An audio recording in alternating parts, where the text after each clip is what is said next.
to sit and reflect on past relationships. Give thought to what was and just all of the layers and components. And something that's coming to me in this moment of giving it thought is how so many people shut down. So many people quiet themselves rather than communicate. And there are many reasons why they may do that. Fear of what the other might say, not wanting to upset the apple cart, the whole fear of confrontation, or I've done it before and it's never gone well. And yet, the thing about shutting down is it doesn't move anything forward. So, is it something that we are to cultivate, shutting down? No matter what our reasons may be, what has happened, our experiences,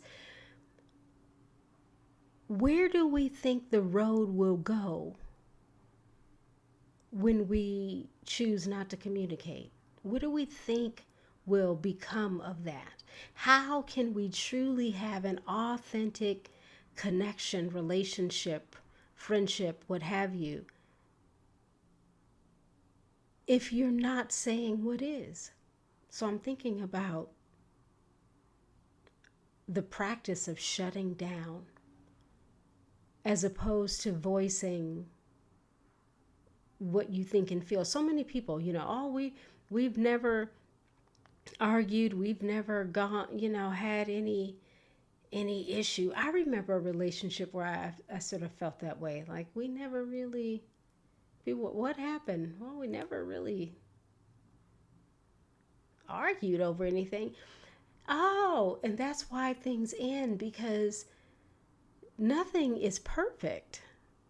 I mean, have you not sort of had an argument with yourself even? Sort of a disagreement with your own thoughts, right? So if we can sort of, be contradictory even with ourselves, of course, when we're in a relationship, we're going to have things that come up and argue, debate, discuss. I don't mean like yelling at the top of our lungs. No.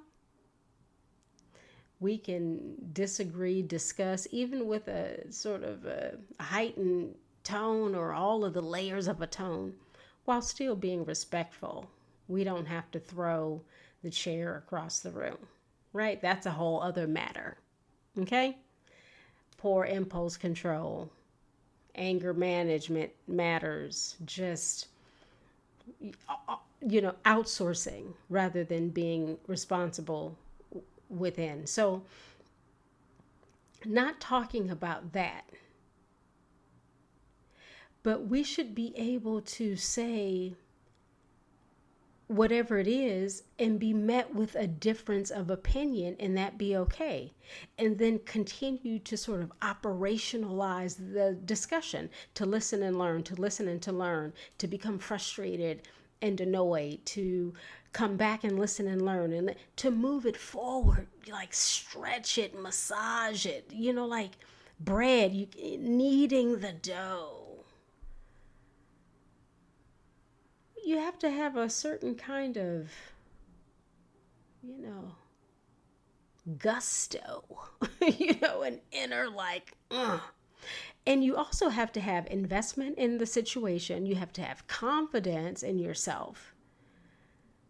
The desire to express boundaries. You have to be okay with hearing all the things you may never want to hear, but you can rise to the occasion of hearing it. Why? Because you're not going to fall off the planet. It's all going to be how it's going to be, and you can meet how it is. So shutting down becomes a shortchange. You shortchange yourself the fullness of your own life experience, to see whether or not the person with whom you are engaging has the capacity and grit and beauty and love and resolve to even be in this with you. And if you're not communicating fully, what are you doing?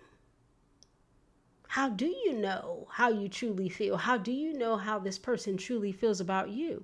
And no wonder it's just smooth sailing in all aspects of y'all's togetherness, because no one is really saying what needs to be said. And so eventually we wake up 30 years later, dissatisfied, disillusioned, disenchanted. In whatever moment we wake up, let us wake it up. Let's wake up. Let's wake up. Today, tomorrow, 10 years from now, 100 years, it doesn't matter. But in any moment that we become aware and are ready to awaken inside of that awareness, let us wake it up. What is it? Stay woke. Please and thank you, right? So what is the shutting down?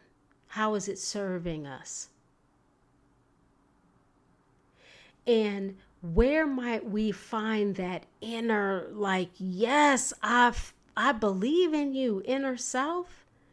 I believe that you can say the thing. You are worthy and deserving to yourself, to myself. I am worthy and deserving to myself. And so I will say this and risk it all. But I'm not going to abandon myself and my truth and how I feel in order to have this. Because what am I having if it's not the truth of myself and the other person or parties involved? It's just the illusion of having. What are the ingredients? Oh, love. And what else?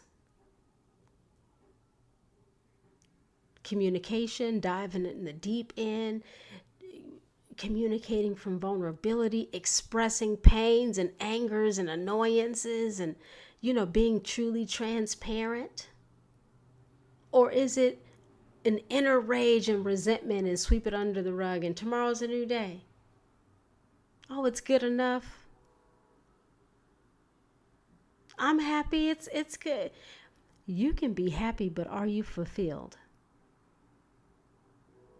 Are you fulfilled unto yourself and not like someone else is responsible for filling you up? Are you choosing things, experiences, practices that fill you? Are you feeling yourself, or are you shutting down? So yeah, I'm thinking about that tonight.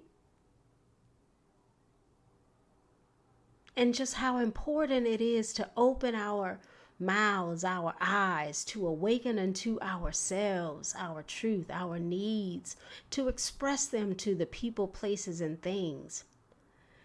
And to be steady and withstanding, to hear hard things, hard truths, things that hurt, things that make you want to be defensive. Just face the music. And then listen for the tune and listen for the harmony. And if inside of all of that, there is something that resonates, it's true, you just don't want to know it's true, find the music inside of that and pivot.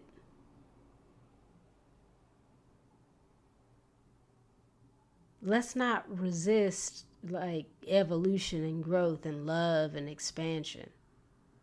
Let's not resist the path to that, or the paths, plural, to that.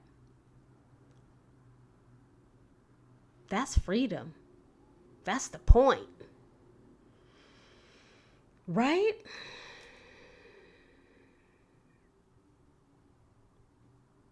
Thank you for your presence, for your ear.